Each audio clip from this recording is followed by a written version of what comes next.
que eu já postei, tá? Atividade 2, que é uma questão que vocês precisam responder. Está no AVA, lá na pré-aula, tá? Da unidade 1, da primeira sessão. O prazo é E até até amanhã. quando? Até Até amanhã. amanhã, né? Isso, até Qual amanhã. horário? Até amanhã, meia-noite, 23h59, tá? Tá, ok. É só uma única questão para vocês responderem. É até de múltipla escolha, que é a nossa segunda atividade, tá? Então, turma, nesse momento, né, nós vamos falar sobre histamina e antihistamínico. De modo geral, essa aula é bem pequena, bem simples, né, bem rápida. É um conteúdo bastante interessante, tá? Porque na hora que a gente fala de antihistamínico, a primeira coisa que vem em nossa mente é que são substâncias para alergia, né? Ah, a pessoa tá com alergia, toma um antialérgico. Mas o que é um antialérgico? Pode ser tanto corticóide, como também pode ser antihistamínico. O problema é que muitas vezes as pessoas não têm ideia que antihistamínicos não é uma classe farmacológica somente utilizado para alergia. Existem os antihistamínicos que são utilizados para o tratamento de gastrite e úlcera, tá? O que vai determinar se o antihistamínico é utilizado para alergia, né, ou para tratamento da gastrite e úlcera é a substância e o local onde essa substância vai agir. Adiantando para vocês, toda vez que a substância, o medicamento, o fármaco, ele age em receptores H1, então significa que são substâncias que vão ajudar a tratar a alergia. Quando o fármaco, né, o medicamento, ele age em receptores H2, são fármacos que vão ter uma ação para diminuir a secreção gástrica, né? E aí diminuindo a azia, a gastrite, a úlcera em si, tá? E aí, quando o tema da aula está relacionado a histamina e antihistamínico, é porque a histamina é a substância precursora para que nós tenhamos aí aspectos alérgicos e também aumento da secreção gástrica e, consequentemente, azia, queimação e etc. Então, a gente vai falar da histamina e, em seguida, dos antihistamínicos, tá? Então, a primeira coisa que nós temos que entender é que a histamina, gente, é uma palavra que ela deriva do grego, que significa isto, e aí, quando a gente fala em isto, vem lá da palavra histologia, né? Que histologia significa o quê? Tecido, né? Então, quando a gente fala histamina, é uma substância que, de modo geral, ela vai agir nos tecidos. Em que tecidos? Epitelial, tecidos, sistema nervoso central, gástrico e outros, tá? A histamina, gente, é uma substância produzida endogenicamente, ou seja, é produzido no nosso organismo, tá? E tem essa fórmula molecular, como é possível observar aí do lado, tá?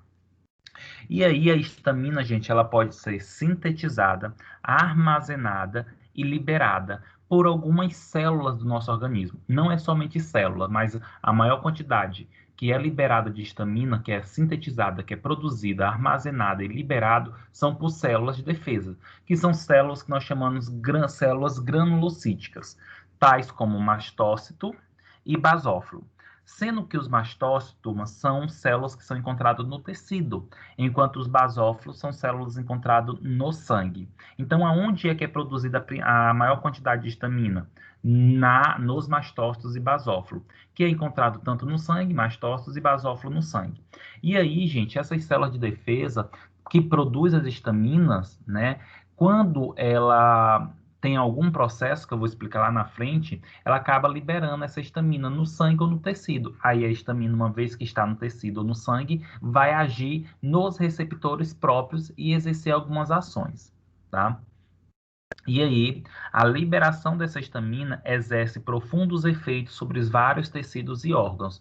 Então, assim, quando a gente pensa nos efeitos biológicos, nos efeitos fisiológicos da histamina, eu tenho que pensar no tecido em que ela age, porque cada tecido, a histamina responde de uma maneira própria, específica daquele tecido. E aqui, turma, nós temos duas células, né? Duas células de defesa granulocítica que tem a produção da histamina. Nós temos o mastócito e nós temos o basófilo. Não sei se vocês conseguiriam olhar, olhando para essa imagem, diferenciar o que seria mastócitos e basófilos.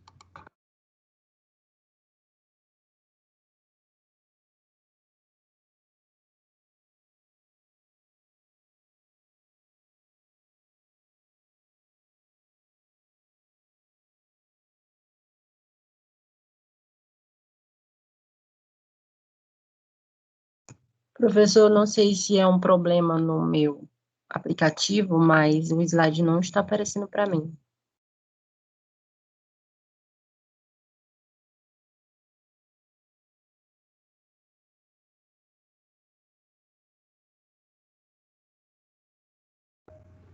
E, Michele, eu acho que não é problema no aplicativo, eu acho que é problema na internet mesmo, tá? Porque se você sair e voltar novamente, você vai ver o slide, tá? Então, se você fizer isso, tenta sair e voltar. Se você vê os slides, é porque é a internet que não está carregando direito, tá bom? Tenta fazer isso. Tá ok.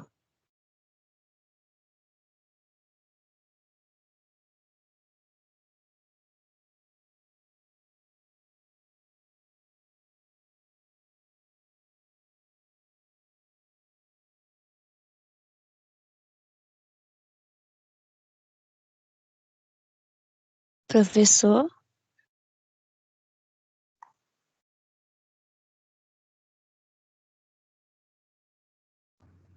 Oi, Ludmila.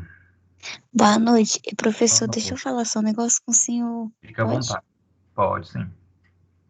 É porque não tem aquela só atividade, a primeira atividade, que teve duas Uhum. atividades que o senhor colocou. Sim, A primeira eu tava com dificuldade no coisa da minha internet, eu não consegui fazer, e agora? mas precisava da internet? Oi? A primeira não precisava da internet, não precisava ter acesso ao AVA. Não foi no AVA a primeira, era um resumo para enviar por e-mail. Mas eu não fiquei sabendo desse resumo. Mas você não estava acessando o AVA, não? Oi? Você não estava acessando o AVA? Eu não tava conseguindo, eu só consegui fazer a primeira unidade, é depois que agora que eu consegui fazer da segunda unidade, aí que eu fui olhar e fiz a segunda atividade. Entendi. Então você faz a primeira e envia até amanhã para o meu e-mail, tá? Pode olhar lá as regras, as orientações para você fazer e me enviar, tá bom? Para eu já poder lançar para encerrar isso. Até amanhã, Tá viu? bom. Muito obrigada, tá, professor? De nada, Ludmila. Então, turma, como vocês podem observar aqui na imagem, nós temos aqui duas células, né, que é um basófilo e um mastócito. Aí eu fiz o questionamento para vocês, qual seria o basófilo e qual seria o mastócito. Gente, lembra que o mastócito é uma célula de defesa que está no tecido e o basófilo está no sangue. A primeira imagem que está do lado esquerdo é o mastócito, porque é possível observar que nós temos aí uma célula de tecido epitelial, e a segunda célula é o basófilo. A segunda imagem é o basófilo, porque ele está na corrente sanguínea. Olha só as hemácias ali ao fundo. E se vocês observarem, gente, tanto o mastócito como o basófilo, eles têm grânulos no seu citoplasma. Esses grânulos no citoplasma são os grânulos de histamina, tá? Que vai ser liberado com algum estímulo.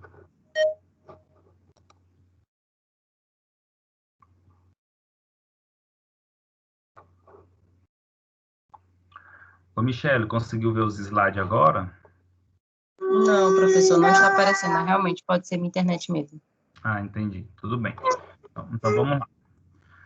Turma, já que eu estou falando aqui de modo geral da histamina, como é que a histamina é sintetizada? Ou seja, como é que ela é produzida? Como é que a histamina é armazenada? Como é que ela é guardada? E como é que ela é liberada de dentro dessas células? Lembra que eu comentei para vocês que a histamina é uma substância que ela é encontrada principalmente em duas células, mastócitos e basófilos, tá? Então, como é que ela é sintetizada, armazenada, né?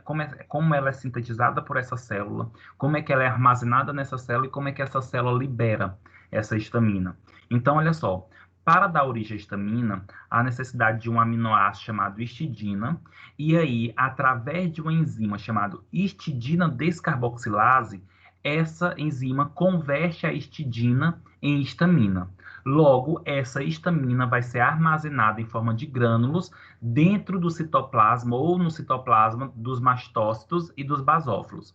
Geralmente, essa histamina ela é associada à heparina, tá? A heparina, gente, é um anticoagulante. Então, fica a heparina ligada a esse grânulo aí junto com a histamina dentro do citoplasma do mastócito e do basófilo. Consequentemente, esses mastócitos e esses basófilos, que são repletos de histamina, vão liberar essa histamina por alguns processos, que eu vou mostrar já já para vocês. Mas para liberar a histamina de dentro dessas células, precisa de um estímulo, que também vou mostrar agora para vocês. Tá, então, gente, além de mastócito e basófilo, que são células granulocíticas armazenarem a histamina, existem outros locais também que tem histamina armazenada, ou que pode ser armazenada. A histamina, gente, pode ser armazenada em células da epiderme, em células da mucosa gástrica, em neurônios no sistema nervoso central, que são chamados de neurônio histamimérgicos, tá? Em células de tecido em regeneração ou crescimento rápido. Então, só para vocês compreenderem, a histamina, gente, ela não é encontrada só no basófilo e mastócito, também é encontrada em outras células. Apesar de que mastócito e basófilo é onde tem a maior concentração, quantidade dessa histamina, certo? Nesse contexto, né, que eu estou falando aqui para vocês, em relação à histamina, o foco dessa armazenação, dessa síntese da histamina, é a célula de defesa chamada aí mastócito. Turma, os mastócitos são células que circundam os vasos sanguíneos, tá? Ou seja, são células de tecidos e aonde encontra-se esses mastócitos? Nos tecidos ao redor, tá? Nos tecidos ao redor do vaso sanguíneo. E tem um ponto interessante aqui. Os mastócitos, na sua membrana, né, existem receptores para o anticorpo chamado imunoglobulina E. Por que eu estou falando isso? Porque, gente, é importantíssimo esse aspecto aqui. Toda vez que tem anticorpo IgE ou tem imunoglobulina E, esse anticorpo ele tem a capacidade de se ligar aos receptores dos mastócitos. E uma vez que o anticorpo IgE se liga ao mastócito, no seu receptor, nas células dos mastócitos, esse anticorpo ele estimula a liberação de histamina. E quando se libera histamina, tem todos os efeitos fisiológicos que pode acontecer, que eu ainda não comentei para vocês, vai ser mais na frente também. Os mastócitos, gente, também são encontrados em regiões de mucosa, que estão em contato com o meio externo, então olhos, boca, nasofaringe, tá? E toda vez que os mastócitos é estimulada por uma partícula estranha, por meio de seus receptores, ocorre a desgranulação e liberação de histamina. O que seria essa desgranulação? Libera-se, desmancha-se os grânulos de histamina no citoplasma e libera essa histamina no tecido ou na corrente sanguínea. Como nós estamos falando dos mastócitos, é liberado nos tecidos, tá? Certo. Então, olha só, seguindo uma sequência, eu mostrei para vocês de modo geral, turma, o que acontece. Como é que acontece a síntese da histamina, como ela é armazenada e aonde ela é armazenada, e agora eu vou mostrar para vocês como é que ocorre a liberação da histamina, tá? No nosso organismo. Então, existem dois mecanismos de liberação da histamina. É uma liberação que a gente chama citolítica, e uma liberação não citolítica. A liberação citolítica é aquela onde ocorre o rompimento da membrana do mastócito, do basófilo e, consequentemente, a liberação dessa histamina no tecido ou no sangue. Já a liberação não citolítica, a membrana do mastócito, a membrana do basófilo não rompe, ela fica intacta, mas pela formação de vacúolo ocorre a liberação dessa histamina no tecido ou no sangue. Ou seja, a liberação citolítica é onde a membrana plasmática da célula é danificada, não sendo um processo dependente de energia. Ou seja, para acontecer a liberação citolítica, geralmente, isso acontece, turma, isso acontece quando ocorre a apoptose dessas células de defesa, basófilo, mastócito, e aí libera essa histamina por uma via citolítica. Geralmente, essa via citolítica é uma via pouco usual. Em outras palavras, a liberação de histamina é mínima por essa via citolítica, tá? Contudo, a liberação não citolítica é a via que mais se libera a histamina, tá? Principalmente porque para acontecer isso, precisa de um estímulo de um antígeno, E quando se tem antígeno, como por exemplo um alérgeno, a pessoa entra em contato com o pelo do gato, com um ácaro, e consequentemente isso vai levar a um estímulo para as células de defesa como mastócito, ocorre a desgranulação e aí ocorre a liberação aí da histamina por uma via não citolítica, ou seja, não é rompida a membrana do mastócito nem do basófilo, e sim a liberação da histamina por vacúolos.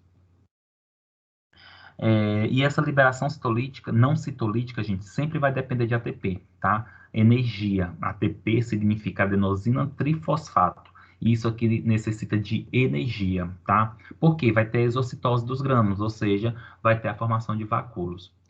Turma, e o que acontece quando se tem a liberação de histamina? O que a histamina causa no nosso organismo? Ou quando é liberada histamina, ou quando vai ser liberada histamina, é quando nós estamos com o quê?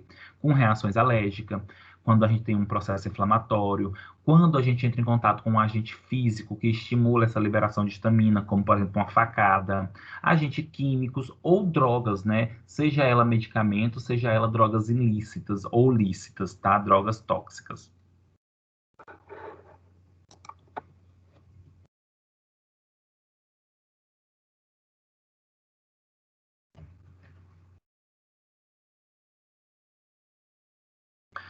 Essa imagem, turma, nesse slide, é possível nós observarmos aí um aspecto da liberação da histamina, tá? Nesse sentido, eu estou falando do quê?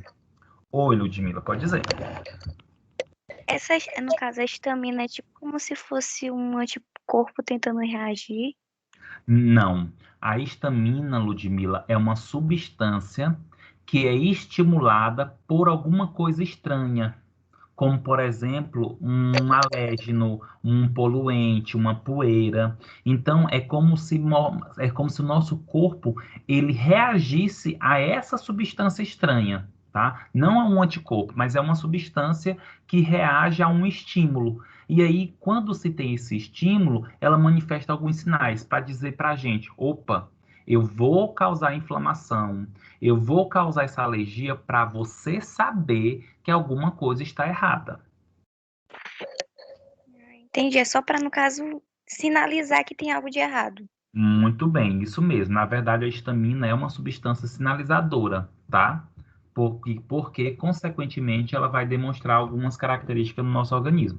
Agora sim, Ludmila, a histamina ela tem N funções, N funções. Eu estou falando aqui a parte inicial, fisiológica, mas quando eu for falar literalmente qual a aplicação da histamina, vocês vão ver que ela age desde o sistema nervoso central, no estômago, nos rins, no útero. Então, ela tem várias funções, tá? Nesse caso aqui, é um estímulo que está ativando essa histamina. Mas uma vez que a histamina ela chega na corrente sanguínea, ela pode ter vários efeitos.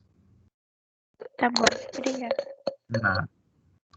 E aí, turma, nessa imagem, né, nesse desenho aqui, é possível observar que nós temos um exemplo da liberação da histamina. Essa parte em azul, né, é chamado aí, turma, que tem o nome desgranulação mastocitária, né, ou seja, liberação da histamina pelo mastócito, é a parte do citoplasma, tá? É o citoplasma. Já essa parte mais em amarelo, laranja, né, mais clarinha, é o meio externo à membrana. E essa parte em vermelha são os receptores, e esses pontos, esses traços em Y são os anticorpos, são os anticorpos IgE, e esse quadradozinho em azul pequeno é o antígeno. O que é que acontece? Toda vez que tem uma partícula estranha, essa partícula estranha vai ser reconhecida por um anticorpo como a imunoglobulina E, e essa imunoglobulina E vai levar ao receptor. E aí a célula reconhece que tem alguma coisa estranha. Aí o que ela vai fazer? Liberar a histamina. Vai ocorrer a liberação da histamina por um processo de desgranulação não citolítica, ou seja, não tem rompimento da membrana. E aí essa histamina ela vai ser liberada no meio externo, onde ela pode agir tanto no tecido, como também pode cair na corrente sanguínea e agir em todo o organismo, porque uma vez que a substância ela vai para a corrente sanguínea, consequentemente ela se espalha pelo corpo e pode ter várias ações.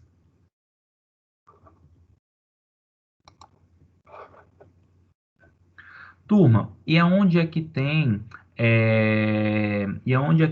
turma, a presença da histamina? Onde é que nós podemos encontrar a histamina? Ela pode ser encontrada na pele, ela pode ser encontrada no pulmão, na mucosa gástrica, no sistema nervoso central. Quando eu falo que ela pode ser encontrada, é porque a histamina ela pode se distribuir para essas regiões. Mas algo muito importante, a histamina presente no sistema nervoso central, ela não vem de células de defesa, mas sim, turma, olha só, de neurônio específico que produz histamina, chamado neurônios histaminérgicos.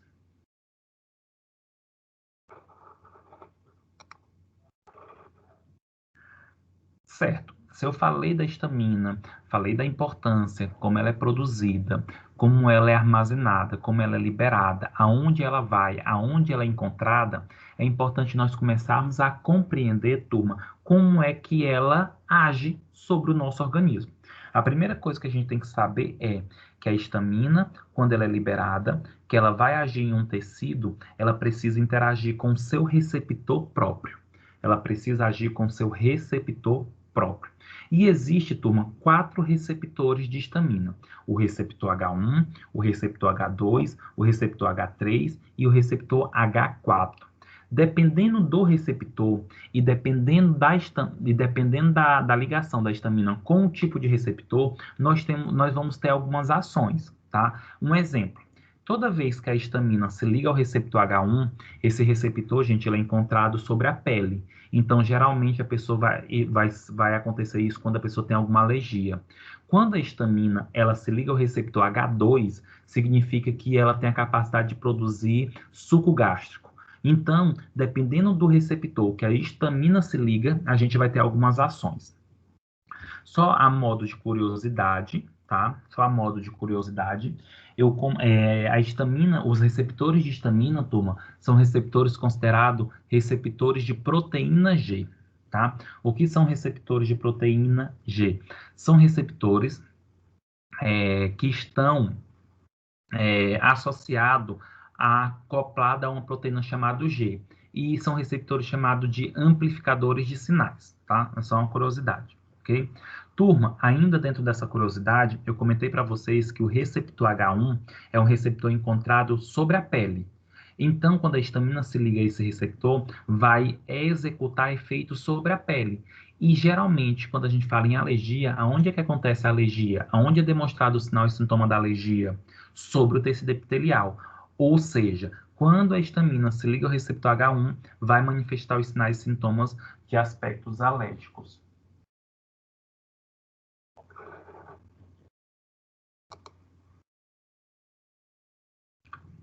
Turma, só um momento.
Então, turma, só para vocês terem ideia ou base, eu trago para vocês aqui o quê?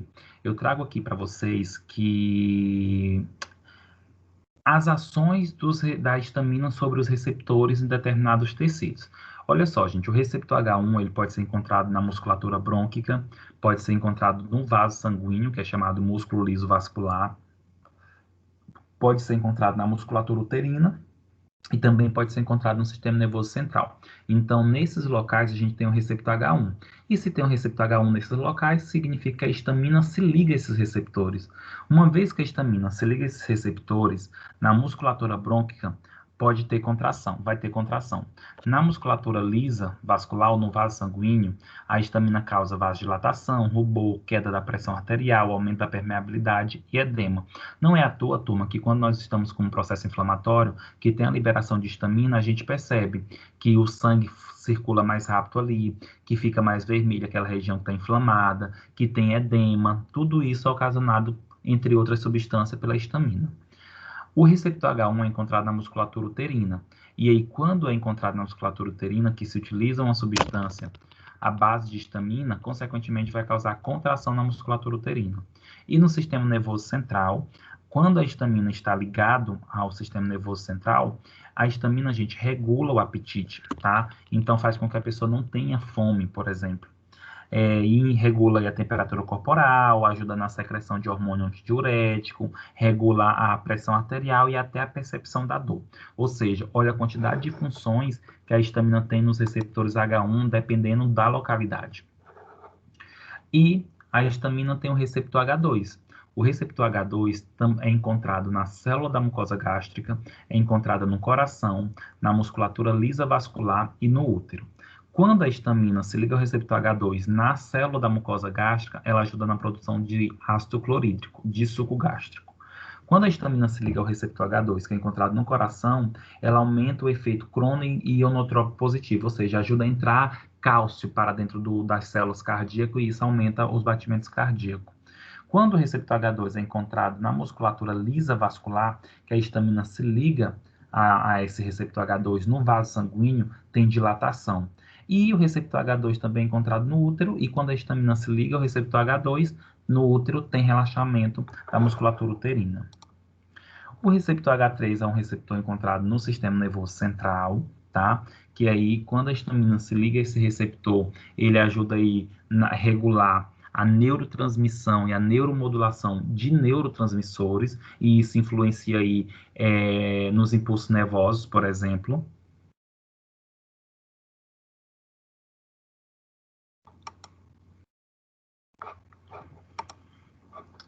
E aí, turma, nesse momento é importante nós compreendermos o quê?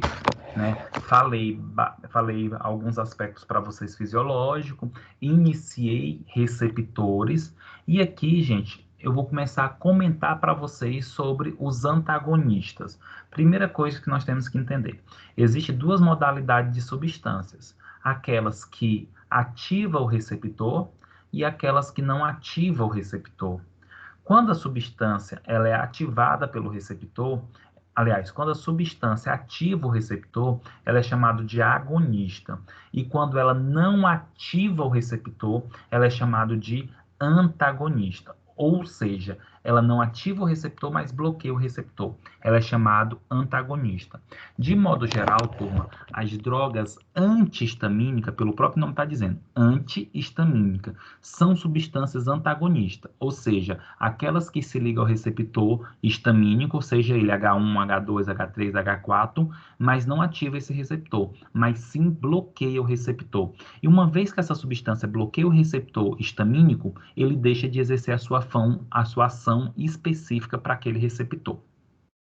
E aí, turma, nós temos os antagonistas de receptores H1. Então, turma, qual é a função do receptor H1, por exemplo, no tecido epitelial? É ocorrer edema, vasodilatação, tá? Leva a reações alérgicas, tá? Então, quando a pessoa dá um medicamento que bloqueia o receptor H1, a histamina não se liga, a histamina não exerce a sua ação, ou seja, deixa de ter os aspectos alérgicos, tá?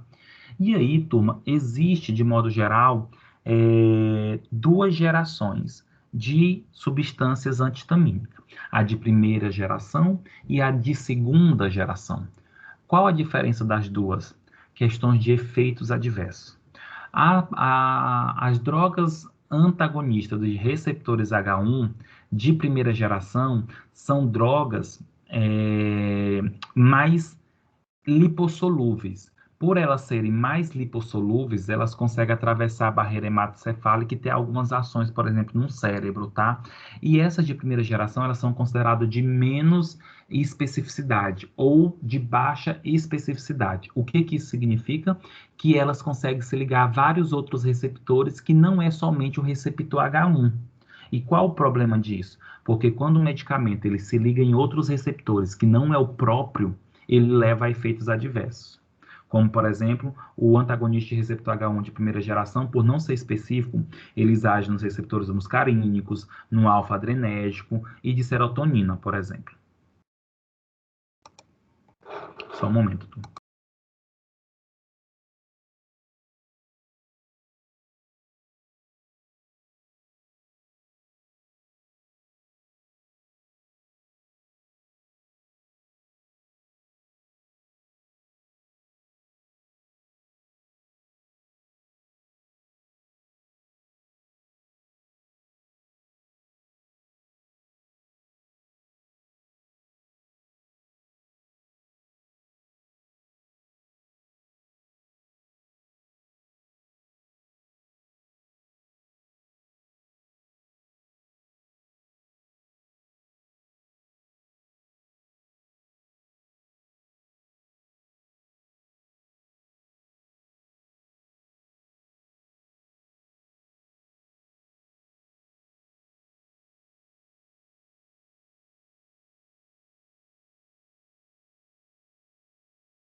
Turma, essa imagem, ela só mostra o que eu estava conversando para vocês, tá?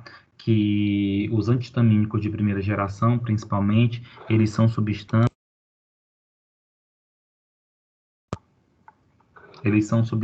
turma, que não agem somente em um tipo de receptor, porque eles têm baixa especificidade.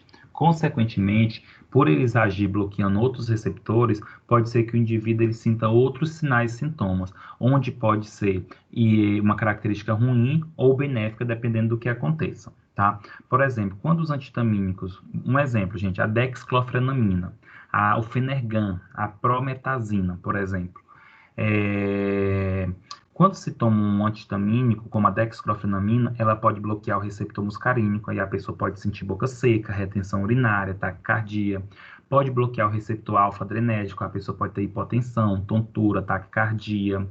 Pode bloquear os receptores serotoninérgicos e aí aumenta o apetite. Por isso que geralmente alguns antialérgicos, alguns antihistamínicos, ele acaba aumentando o apetite, tá? Porque bloqueia o receptor serotoninérgico e aí a histamina não regula o apetite, aí a pessoa sente mais fome, tá? E também pode bloquear os receptores H1.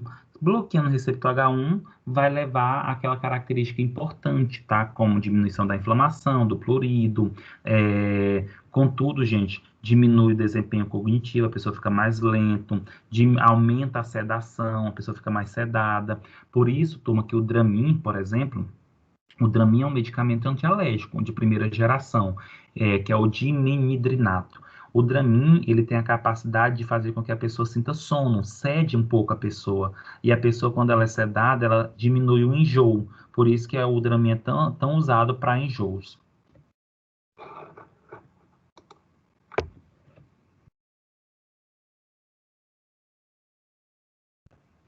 Turma, quando a gente fala nos antihistamínicos, a gente não pode deixar de falar da alergia. Consequentemente, existe o que nós chamamos de choque anafilático. O que seria esse choque anafilático? É quando a pessoa ela tem uma alergia generalizada. É a forma mais grave de alergia, tá? Que é chamada aí de hipersensibilidade.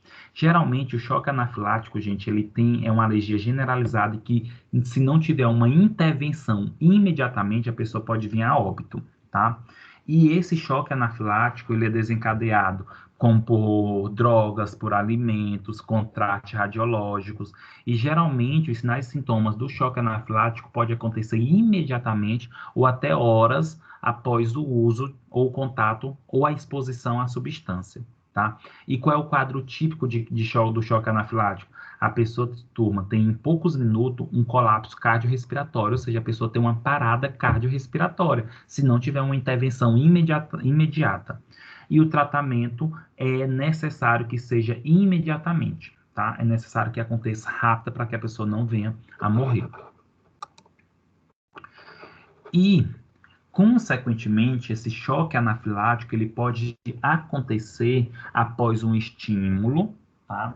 Após um estímulo. A questão é que, para acontecer esse choque anafilático após um estímulo e a pessoa ter um choque anafilático, precisa ter uma liberação maciça, né, ou massiva de histamina, tá? E um dos exemplos que isso pode acontecer, tá, gente, o que pode acontecer para ocorrer essa liberação da histamina? Alguns fatores, como, por exemplo, o uso de substância, de droga. Eu até botei alguns exemplos aqui, como, por exemplo, quelicin, que é a succinilcolina, dimorfin, que é a morfina, vancomicina, que esses fármacos, eles podem levar a essa liberação massiva de histamina. É tanto que esses fármacos podem, turma, por exemplo, fazer com que a pessoa tenha uma, que nós chamamos de síndrome do homem vermelho. Libera tanta histamina, que tem tanta vasodilatação no corpo, que o sangue circula tão rápido que deixa a pele bem vermelha, tá? E aí, o que acontece? Quando libera-se muita histamina, que pode iniciar o choque anafilático, ou tem o choque anafilático, a pessoa pode ter sensação de calor, dor e prurido, pele avermelhada, taquicardia e cefaleia, tá? E depois de alguns minutos dessa liberação excessiva da histamina, a pessoa tem edema, náusea, urticária na pele, cólicas intestinais, produção excessiva de suco gástrico, broncoconstrição, ou seja, dificuldade em respirar, queda da pressão arterial e, por fim, o choque cardiocirculatório, ou seja, parada cardiorrespiratória. Turma, essa imagem, né, nesse slide 17, só nos mostra o que eu estava conversando anteriormente com vocês, né? Nós temos aqui o antígeno, o anticorpo. O antígeno, o anticorpo pega o antígeno, apresenta para a célula de defesa. Essa célula de defesa vai e libera a histamina, né, através do processo de desgranulação ou por um processo não citolítico. E aí, consequentemente, libera a histamina. Essa histamina vai agir nos receptores, exercendo a sua ação. Nesse caso dessa imagem, é possível ver a ilustração, turma, da histamina agindo nos receptores do vaso sanguíneo. E aí, tá, quando a histamina age nos receptores do vaso sanguíneo, o que acontece? Vasodilatação. Só um momento, turma.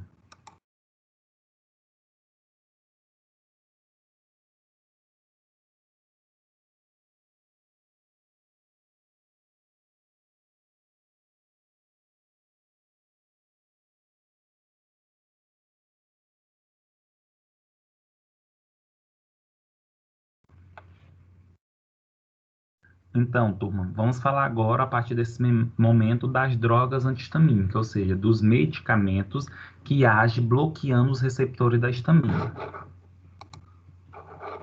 E aí, turma, nós temos aí os antihistamínicos, tá? As drogas que são denominadas de acordo com o receptor que vai agir, tá? Então, anti-H1 significa que são medicamentos que agem no receptor H1.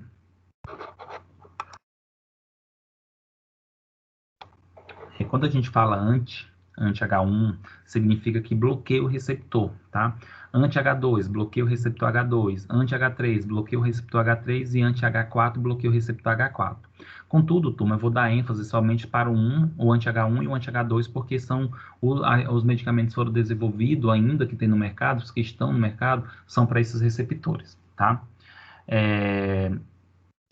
Esses fármacos eles são providos de seletividade pelos diferentes tipos de receptores. Significa o quê? Que muitas vezes uma substância que é considerada anti-H1 pode agir no anti-H2, tá? No receptor H2, e assim por diante.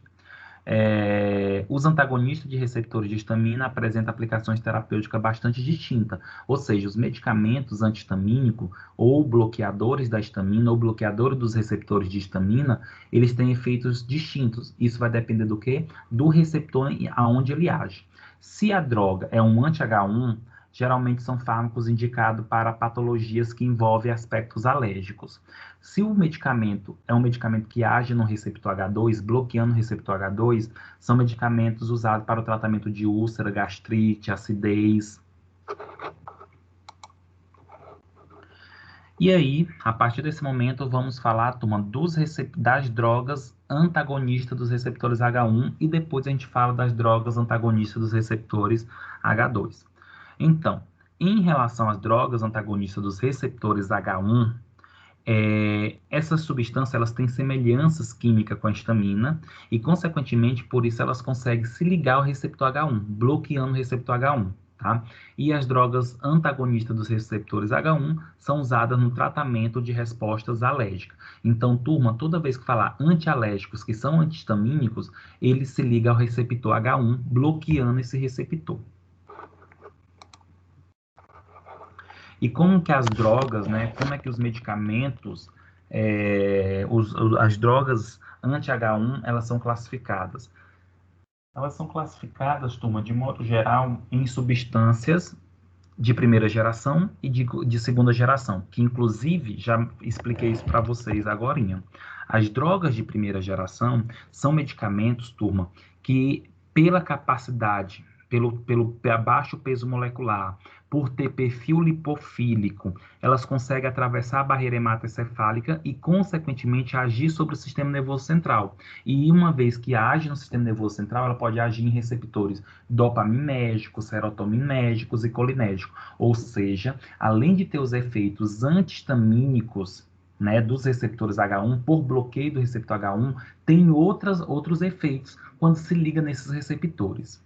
E nós temos as drogas de segunda geração, tá? Que são drogas menos lipofílicas ou não lipofílica, consequentemente não atravessa a barreira hematoencefálica e tem menos efeito sobre o sistema nervoso central, ou seja, tem menos efeitos adversos. Tá? Então, dizem que as drogas de segunda geração, elas têm um índice risco-benefício mais favorável, ou seja, tem mais benefício do que risco. Contudo, gente, as drogas de primeira geração e de segunda são tão boas quanto. E aqui eu mostro um quadro para vocês, tá?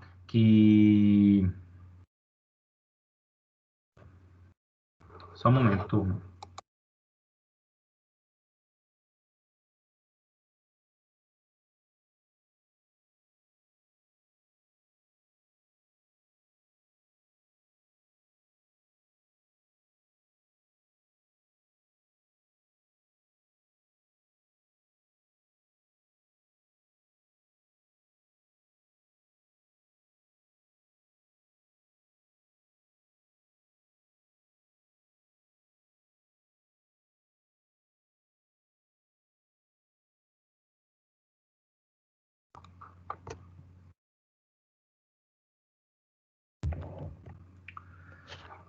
Turma, em relação às drogas, né, de antihistamínicas, drogas de primeira geração, drogas de segunda geração. Ok.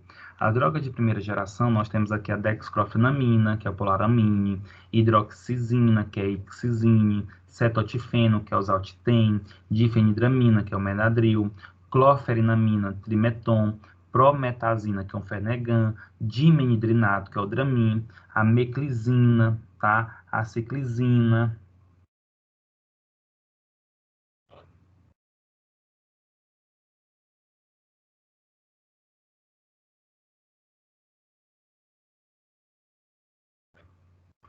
E as drogas de segunda geração, nós temos loratadina, nós temos a desloratadina, a cetirizina, levocetirizina, ebastina, fenoxfenadina, epinastina, rupadina, triptoridina, azatadina, azelastina.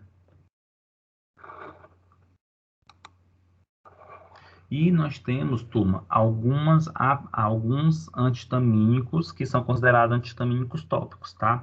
Nós temos aqui o oftálmico, como a lopatadina e o cetotifeno. Nós temos nasal, como a levocarbastina, e o cutâneo, que é a prometazina, tá? Que é o Fenergan. É importante, em relação à prometazina, gente, ela causa fotossensibilidade, tá? Principais indicações clínicas dos anti-H1: reações alérgicas, rinoconjuntivite alérgica, plurido, dermatite, urticária, angioedema, asma, tontura, cinetose, mastocitose, tá? Então, ela pode ser usada para essas indicações clínicas. Principais efeitos adversos dos anti-H1. Então, quem utiliza demais os anti-H1 de primeira geração pode sentir mais sedação, por isso que ela causa um sono, como por exemplo o Dramin. Pode ter ressecamento das mucosas, redução do fluxo salivar, aumento da sensibilidade à luz solar, desconforto epigástrico, fadiga, turvação da visão, constipação e retenção urinária, tá? E muito cuidado, porque a superdosagem pode levar à intoxicação, e o indivíduo pode ir a coma, efeitos estimulantes do sistema nervoso central e até efeitos neuropsiquiátricos. Turma, a partir desse momento, eu vou falar para vocês agora dos fármacos que agem sobre os receptor H2 de histamina, ou seja, medicamentos que bloqueiam o receptor H2 da histamina. E qual a importância disso? O receptor H2 é um receptor que é encontrado sobre as células do estômago.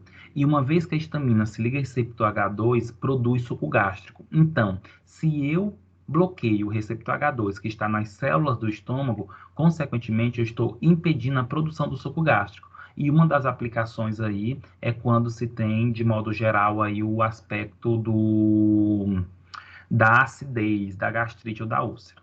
Só um momento, turma.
Como eu falei para vocês, os receptores H2 da histamina, eles são eficientes redutores da acidez gástrica, né? Então, é utilizado aí para o tratamento da gastrite, da úlcera, tá?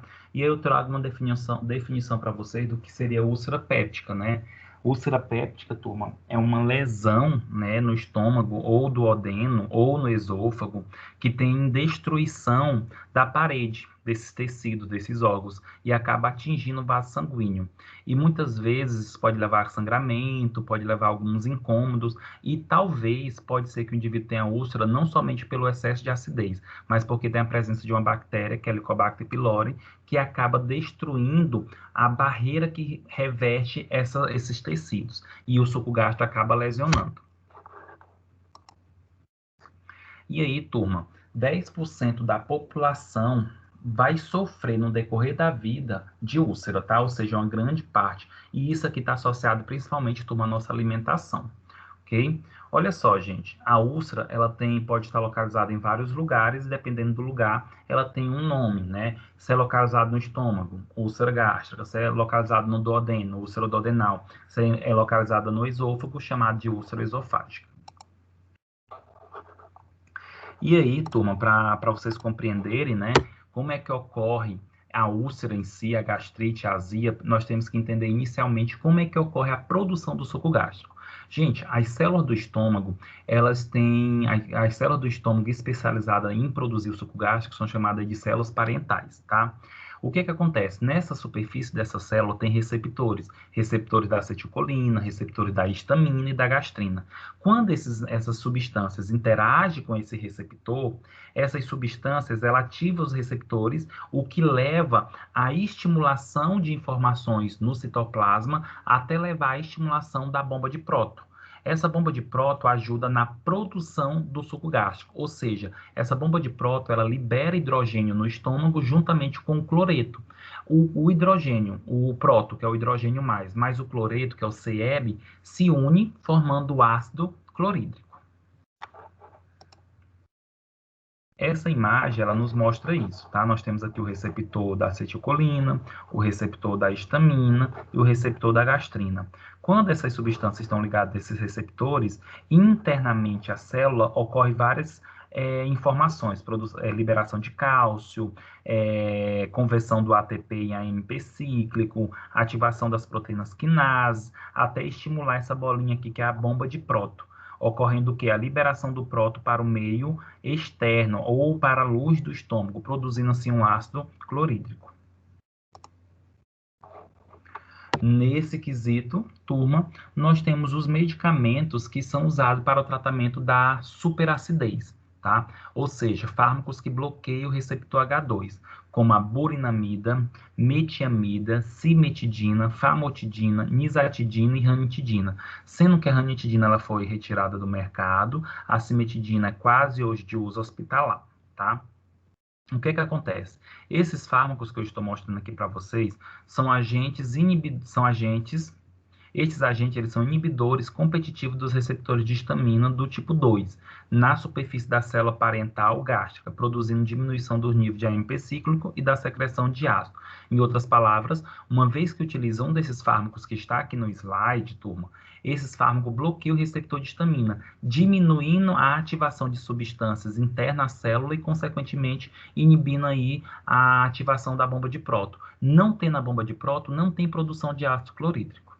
E aí, se não tem ácido clorídrico, o suco gástrico não fica ácido, mas sim mais neutro, mas sim mais básico.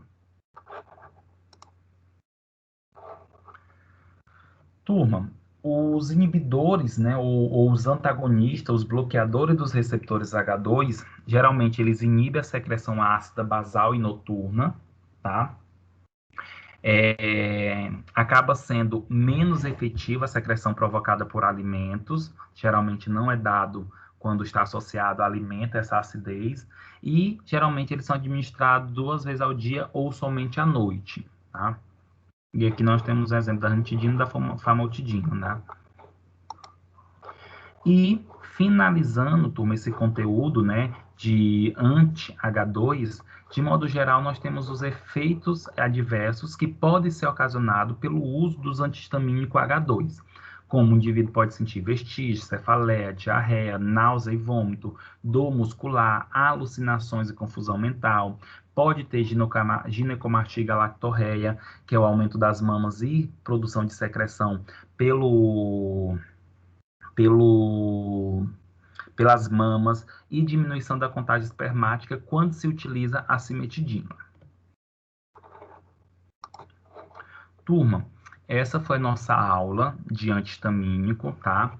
Então, de modo geral, nós encerramos aqui. Se vocês tiverem alguma dúvida, algum comentário, pode dizer. Algo interessante, turma. Aliás, algo que tem que ser abordado aqui é o conteúdo da nossa prova, tá? O conteúdo da nossa prova é anti-inflamatório, tá? Farmacologia do sistema renal, que são os diuréticos, e também antihistamínicos, ok? Tranquilo?